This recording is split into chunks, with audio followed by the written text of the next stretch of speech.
All right. Hi, everyone. How's it going? It's Bonnie Violet here. She, they pronouns. I guess that's all I'm going to share this week. And this is the Trans Joy Boise podcast. And this is my co host. Hi everyone, I'm Pacey and I use they, him pronouns. Awesome. Kept it simple this week. Yeah, absolutely. Well, I'm the one who always complicates it a little bit. So, where should we get started? Well, I posted something on our Transjoy Boise account last night that was about the Idaho universities kind of silently closing their DEI centers. And they're rebranding them and creating much more generalized centers for the students.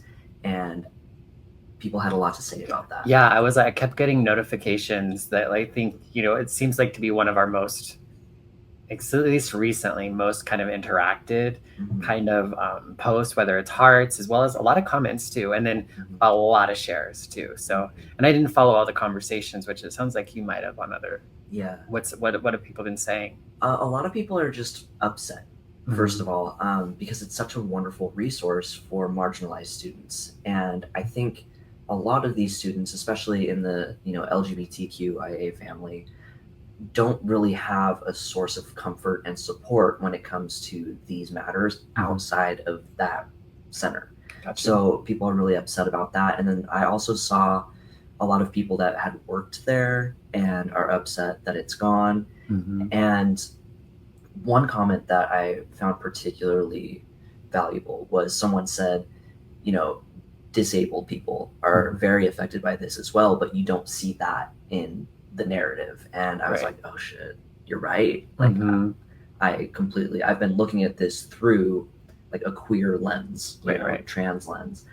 Only because obviously there's queer and trans disabled people. There are disabled people who aren't queer and trans who are definitely impacted. Yeah, and that kind of made me take a step back and be like, oh, you're absolutely right. So many people are being impacted by this, and a lot of people are wondering if they could rent out a new location, maybe outside of campus, to continue their work. And I don't believe that if it's affiliated with the university at all, that just won't be allowed. Because if you even Google right now, like the equity center, the gender equity center at BSU, you get a 404 page. Oh wow! So they've completely just even any history of it has been changed. Yeah. So was it just like okay, we're just going to change the name and then all the people stayed in the positions and it's all still doing the same thing, or is it actually like very different? Do you know? It seems. Do you know what I mean? It seems like a gradual process. Gotcha. Right? Yeah. So a lot of the staff is the same. And they're kind of combining the centers, but a lot of like LGBTQ staff have stepped down or they're leaving. But the state board, this is, a quote from their resolution, and it's: institutions shall ensure that no central office, policy, procedure, or initiative is dedicated to diversity, equity, and inclusion. So it seems like they're really just trying to get away from specialized support spaces for this particular marginalized community. And it also, I'll link in the show notes the article that I got like most of my information from, that they want it to be for all students. So there are other marginalized communities that weren't getting as much support that they're trying to emphasize more now, which I think is really important, but they already should have been, Right. Yeah. I don't necessarily think that this time is like the narrative of saying, oh, well, you don't need it as much. These other people really need it. It's like we all need it. And I think that's really divisive. Right. Well, and so it's not necessarily an either or. It's like, in some ways, it's like, how can we do this? Maybe for more people, but what would that look like? And does it have to come at the price of something else? Exactly. Which seems like they don't have too much choice in it necessarily, because good old legislature. Yeah. And Boise State and Idaho State have already, done away with their DEI centers. U of I were they actually called DEI centers though? Because they weren't necessarily called that. Like it wasn't the DEI center. No, but it was the gender equity. Got you. Yeah. That falls under that. Yeah, totally. And like With the current political state, I think that this is just sort of the beginning of the changes that we're going to start seeing, where it's slowly eradicating resources for certain marginalized groups. Right. And maybe this is my own limitation, but lack of understanding too. Like, so was there also any sort of racially based groups that had to shut down, or projects or programs? Because I know that's like a part of DEI. I don't think that they shut down. I think that they're part of like merging. Gotcha. Yeah. And I think that that is really important. But they always should have been that way, yeah. Because the intersectionality, exactly, yeah. We have many marginalized groups have multiple marginalizations that isn't always seen. You either have to go over here and be a brown person, or go over here and be a queer person, or go over here and be disabled. Exactly. And then when you go in those places, you're the brown person who's disabled amongst everyone else, or vice versa. And so there's always that potential of not having a space that can hold all of your marginalizations at the same time. Exactly. It just seems like they're trying to be a lot more silent about certain marginalized communities, which, is the LGBTQ and particularly trans community. Right. And I think that that's going to be really dangerous for students, because in that article, there are a couple of students that talk about how much those centers helped them. And removing that resource is going to make life really difficult for a lot of students. Yeah. Well, and it's like, I don't know. This is kind of like adjacent to what we're talking about, but I was meeting with a friend of mine who works with the AETC, the Age Education Training Center out of Idaho State University, and she is a nurse practitioner or a PA, and she's unable to do HRT, gender affirming care, right now as a provider, because she's paid through Idaho State University. And then come to find out, in talking with her a little bit more, so Pocatello had a clinic on campus, and a doctor that had seen trans people for decades. And because that clinic is on like state property, they can no longer provide HRT. And so all of those patients have been displaced, and they've had to find other homes and other clinics to try to pick up their care. And that doctor is no longer seeing them. That's terrifying. Yeah. It's just they're furthering this agenda, right? It started with abortion, and it's going to be birth control, contraceptives, and now it's like our access to anything health related is disappearing, and I think it's just going to get worse. Yeah, well, and it feels like, I think for me too, it's like, I think in some ways this stuff has felt like these things that have been said and talked about, but I think it's actually now starting to be felt, or at least I'm noticing maybe where it's being felt more and more throughout. Oh yeah. Yeah. We talked about that last week a little bit with cases like Scrimeti going to the Supreme Court, where we've had these fears that you're like, oh, maybe, right? That's like Handmaid's Tale shit, right? But now we're starting to see these things actually be implemented into legislation. Yeah. And it's no longer this like, oh, well, maybe. No, this is happening right now. Yeah. Yeah, and I don't remember if I've talked about this on the podcast before, but I've lost all my healthcare. So back in July, I lost access to my trans healthcare, mainly because I was getting my healthcare through the AIDS Drug Assistance Program, which is a federal program that helps people living with HIV, because I didn't qualify for Medicaid or any other sort of coverage. And so I was able to do this as a payer of last resort. Well, now that Idaho changed their formulary for Medicaid, then even that federal program cannot cover my hormone replacement therapy. And so then I lost my hormone replacement therapy for that. And then I recently lost my HIV care as well last month. So it's just, I feel like it's starting to, like, I don't know, I feel like it's kind of rolling out in ways that are very unexpected, when in a lot of ways I felt I kind of felt safe as a person with HIV, surprisingly, of being able to still access the medical care that I need. Like, I can't believe in 2024, I don't know how I'm going to get my HIV medications or my HRT. And the HRT, I can kind of get. The HIV medications is something I'm Yeah. really surprised about. I don't even know what the process would look like of trying to get on that. Yeah, there's no, I don't know. I've exhausted all my resources, so I'm not sure Yeah. what I'm not sure what my options are. We're figuring that out as we speak. Well, I'm sure that other people are going through something similar. Yeah. So if anyone has any answers for that or advice, just please comment them because because I know I'm not the only person that's Yeah. going through this particular situation or circumstance. There's so many more people who are going through similar or even more challenging situations than myself. Yeah. Yeah. Well, and if you're on Medicaid, you can't get gender affirming care You cannot in Idaho anymore. And I saw regardless of your age, and you can't you also can't get service from anyone who's getting paid. So like that, like any like state funded hospital, any state funded provider, maybe through an educational institution, any clinics that are on state grounds, all of those are removed. So even if you were providing those services, you can no longer do it because of the funding. It's unreal. Yeah. It seems like a fever dream. Mm-hmm. Well, it's not even January yet.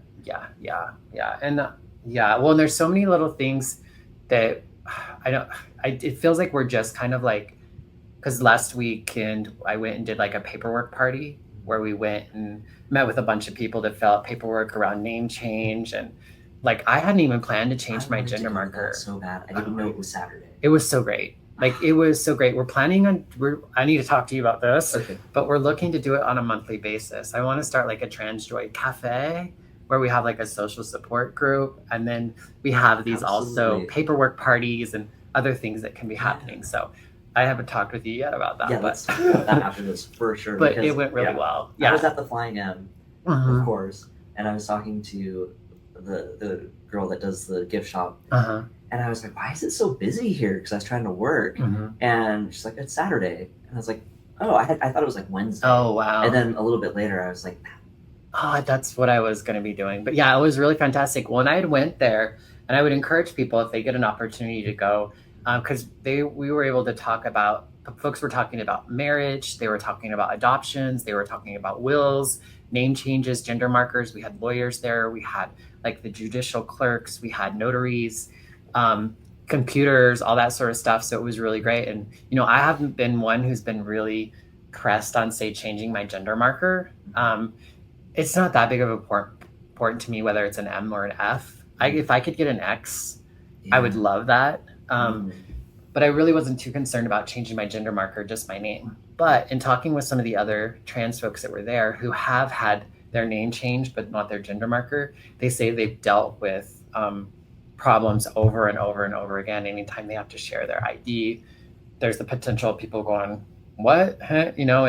And that might not seem like the end of the world, but it does seem like just the amount of inconvenience that if I really don't care, why not just change my gender markers? And then I've learned that it's actually pretty easy, at least right now. Like, there's the chance that it will change, but right now you can just fill out some paperwork on your birth certificate if you're in Idaho, and you just click a box that says change my gender, and you pay like $20, and then you have a few other charges and stuff, and then you send it in, and then they'll send it back to you with the new gender marker. So it's a lot easier, and then you can go through by way of your passport too. So that's one way to kind of get around that too, is you can change your gender marker on your passport, so that if for whatever reason you went to go to the DMV or go get state ID and you're having challenges, you at least could have your passport, which you could use for most things as your form of identification. So I think there's kind of these ways around things that I think we all would do well to learn a little bit more about. Yeah, absolutely. We should definitely do that. Yeah. Well, stay tuned, folks. Keep an eye out for that Trans Joy Cafe. That's perfect. Yeah, that'll be well, it'll just be like, I think it'll be like a monthly thing that we can get together, and we can kind of, one of the things that was talked about with our ACLU event that we did last week that I thought was really great afterwards, we kind of had a circle that we called the affirmation of the event, which was the where we just kind of like had a moment to go around the room and let everyone introduce themselves and tell a little bit about themselves and why they were there.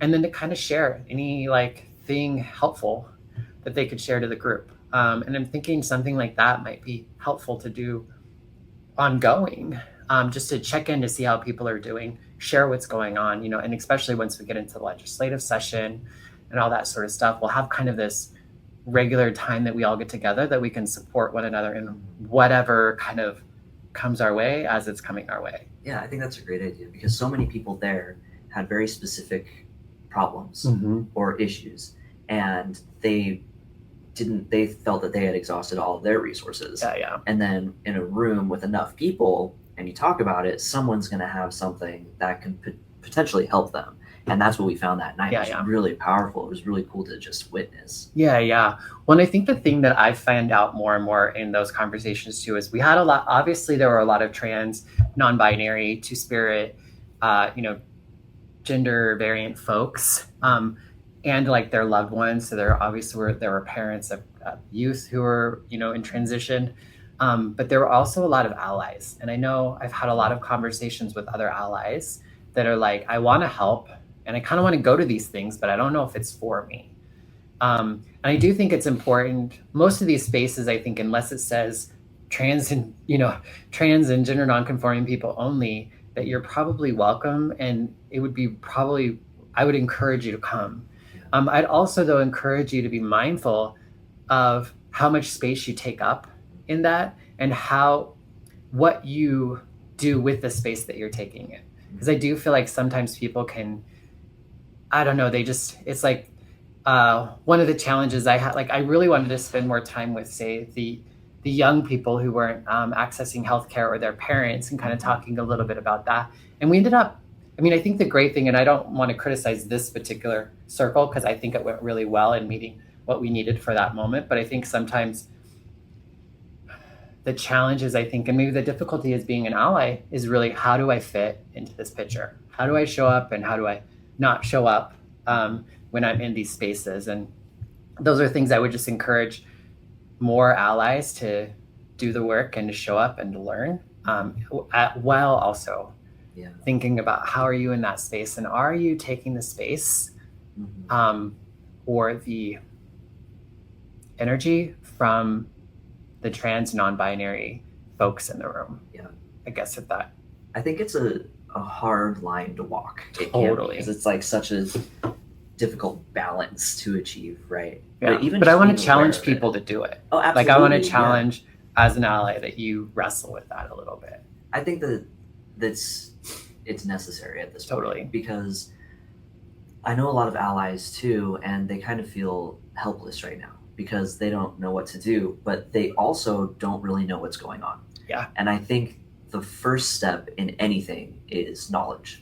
Is getting the information and finding out what's going on. Because I'll talk to people about even like the Skrmetti case, and they have no idea what that even is, or that it was happening, or anything like that. Yeah, so many things like this, like different things that were outlined in Project 2025 that are starting, to come into fruition, and they just don't know. So I think in order to be a strong ally, you need to be educated on what's going on right now, and just in general, what's planned to happen, and then showing up in spaces like that. And I know it can be uncomfortable to feel like the odd person out, or maybe like you don't belong there, but we want you there. We want you to know what's going on with us, because in certain spaces, your voice matters, and it matters so much more than ours do. And I think if people can utilize this privilege that they have, it could be really powerful and it can really help. And I wouldn't say it matters more, but I would say that it's very important in helping us to begin to kind of like deepen, like a picture, like a rock that you throw in the water and it goes further. Like in order for us to like deepen the ripple and make it go further, we need allies to, when we're not in the room, like use our pronouns, talk to us how we like to be talked as and about. When we're with other people, talk with non-trans and gender non-conforming people about the importance of understanding this. I always want to say Schenectady, or I always throw some Skrmetti case, or any of those sorts of things. So I would encourage you also to have those conversations with non-trans and non-binary folks as well, Also, that might be a space where you can handle being a little messy because, I think it does take a lot of emotional labor for trans and non-binary people to hear some of these questions and these things that are either done out of ignorance or out of the best of intentions can be sometimes hard for us to take. But when you can be amongst people like you're more like yourself who might be struggling or wrestling or just learning, it might be best to kind of have those conversations around non-trans and non-binary people. Oh, I completely agree. And when I say it matters more, I mean kind of in the sense that when there are men that are saying like really horrific sexist jokes or rape jokes or something, we encourage other men to challenge that and be like, oh, I don't get it, or why is that funny, or I can't believe you just said that out loud, things like that, because the other men respect that opinion more than they would a woman. And I feel it's the same way with us. Unfortunately, I think that that's just a harsh truth that we live with, where if there was a group of people, like a group of cis straight men maybe, that are right-leaning, if I were to approach them and say like, hey, I heard what you said, that's fucked up, I don't think that would end well for me. But if one of their peers were to challenge that, I think that could really have an influence, or it would be received a little bit better. And I would ask allies to use their privilege in those spaces to try and spread some understanding and maybe some compassion in a way that only they can, because we can do this until we're blue in the face, but there are certain groups and demographics that we just will never reach. They won't listen to us, they won't relate to us, just in the same ways that what we're going to take from other people is limited too, because we're just as guilty, or just as it's just within our nature that we're going to potentially, especially like an initial first meeting of somebody or somebody that you don't know really well, you're going to be looking for, what do we have in common with this person in order to help me feel a little bit more like I can trust or take heart what you have to say. And it's just something we naturally do. We don't think about it. I think we can do more. I know I do best. I know that I have so much more to learn and to grow from people who are different than myself. But I think oftentimes it does take that similarity initially for us to begin to crack that a little bit. Yeah, especially now for me. But for me, it feels like a survival tool. So if I am approached by someone who appears to be like right-leaning, or I'm going to have my walls up. Right. And that's just because I'm trying to keep myself safe, because odds are if they might not perceive me in the best light. Yeah. And I try to challenge myself to get past that in safe spaces. So when we have areas like this, like that night at the ACLU thing, it's really beneficial for me to kind of open my mind too, because I do have these stereotypes in my mind of, who's going to be mean or dangerous. And I, a lot of the time I'm completely wrong, but I don't often get in those situations where I can interact with demographics like that and be proven wrong. And feel safe doing it. It's a protective thing that we're going to do to look out for ourselves as vulnerable populations, or especially in certain settings, we're going to be looking for all those social cues and the language that people are using or not using in order to indicate, is this a safe place or is this not a safe place? And I think it's really cool that paperwork party thing that I missed was at, so bitter about that, was at that church. The Unitarian Universalist. Because that is an entire demographic that I always have my walls up around, just because religion and that they're so deeply intertwined. There were a lot of the people who came in, a lot of the trans and non-binary people came in, and they were like, I haven't been into a church forever. I expected to go up in flames, that sort of thing. And the Unitarian Church, for all intents and purposes, is a church. They don't identify as a church. They identify as a fellowship.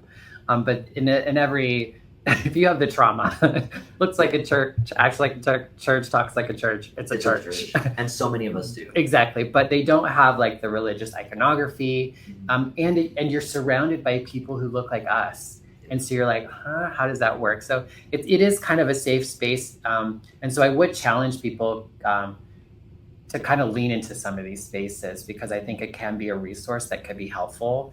And obviously there are options outside of these places as well. But yeah, it was a really great place. And like the fact that we were in a church was really just more about an aesthetic.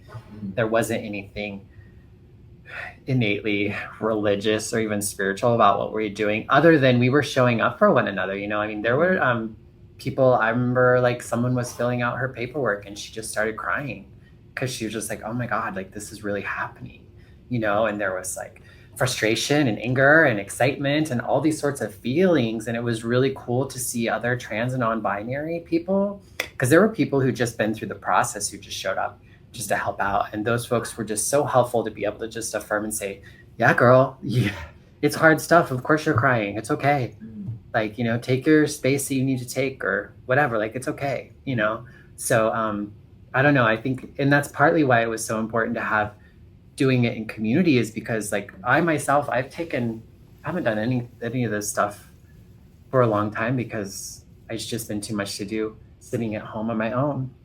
Been overwhelmed at the process of it all, you know. I never would have thought it was an emotional thing, but there were probably some emotional stuff that were keeping me from like taking it another step further beyond just I gotta do the search for the paperwork and then figure out how I'm going to fill it out and then pay this kind of money, you know, all this sort of stuff. And so that's the one thing that I think that it could have benefited from, is just having like, how can we help people pay for this stuff? Because like it's going to be like $400 or $500 for me to do the things that that's just like the beginning stuff. Yeah.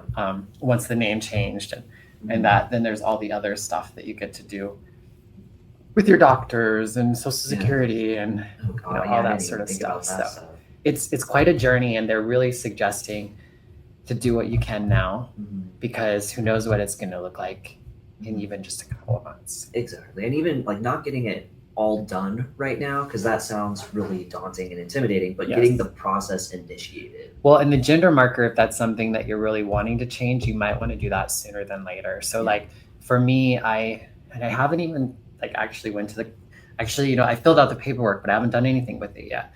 But basically it's like at the same time that I'm going to be, you know, submitting to the courts that I want to do my name change, which is like about a 4-week process. Then I'm going to go ahead and change my gender marker on my birth certificate and my passport, even though my name isn't changed yet. So then once I get my name changed, I'll have to go back and change my name. But they were encouraging people to do that, because again, we don't know about the gender marker. Yes, it's some extra steps, and like, because I think initially I'd just wait, get my name changed. Once it's changed, then go ahead and change my gender marker and my name at the same time. They're suggesting that we not do that. It seems like it would be easier to get the gender marker changed and then go back and change the name. Yeah, I mean, it's going to be like a whole nother set of money and a little bit more time and paperwork, but I think it's just going to be the likeliness that your gender marker is going to stand time throughout whatever happens in the next 4 years or so. See, I have been wanting to go through this process for months now, but I have wanted to just change my name from what I've been using. So that's been holding me up.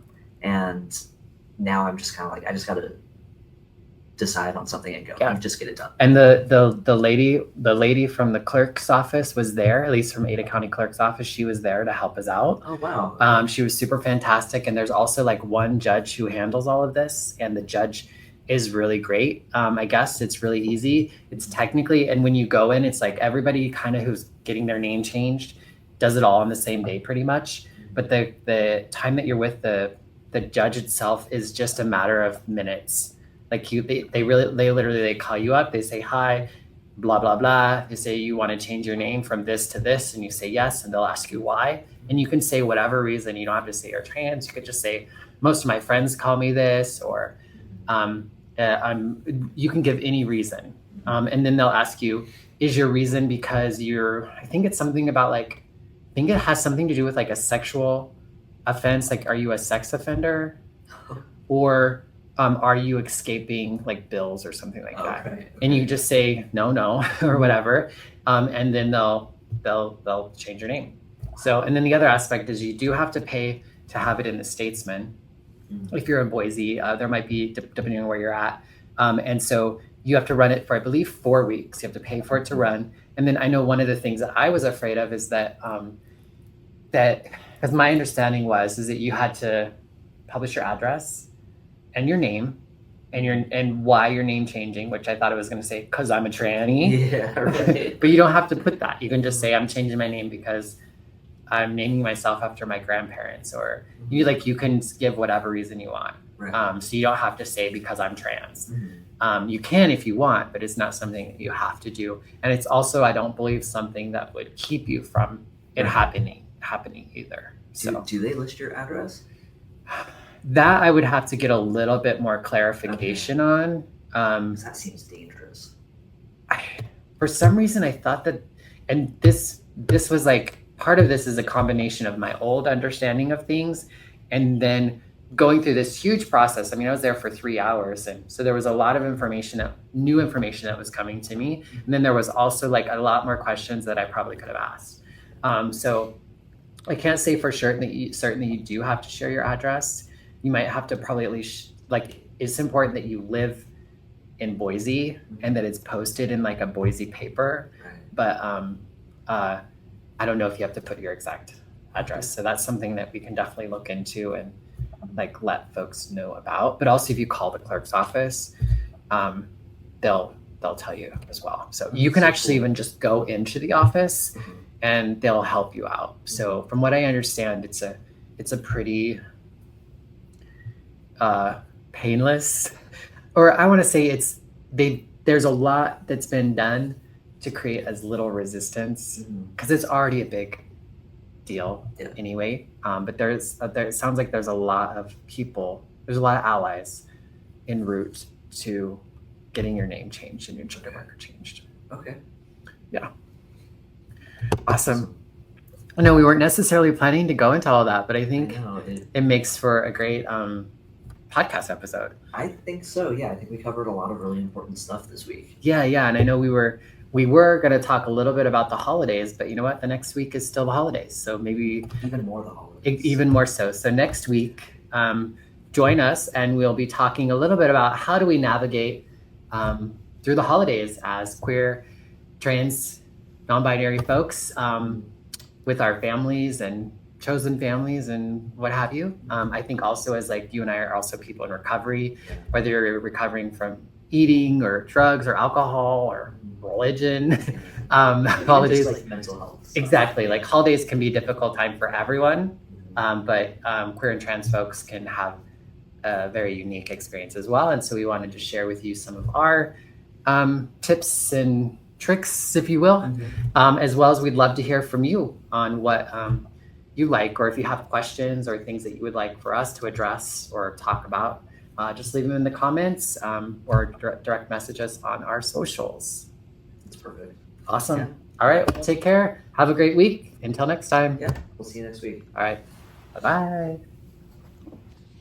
I don't know how long that was. It was like 37. 37? That's not bad at all. And that's probably with a little bit of like extra time. Yeah. That's perfect because my mom listens to these and she's like, it's the perfect amount of time. Good. Yeah. Oh, and she told me to tell you that she's very proud of us for doing this. Oh, yeah. Cool. My mom's a big ally. That's awesome. Yeah. So he cracks me up. Yeah. The lighting is perfect today. It's kind of nice, huh? Yeah, we didn't even need the ring light. They don't look. Gosh. Hopefully people aren't staring at my boobs the whole time. I guess whatever gets them to stay. Are we okay? So we need to get it up on Spotify. Yeah, which if I had the audio, I could just upload them. Or if you can, like...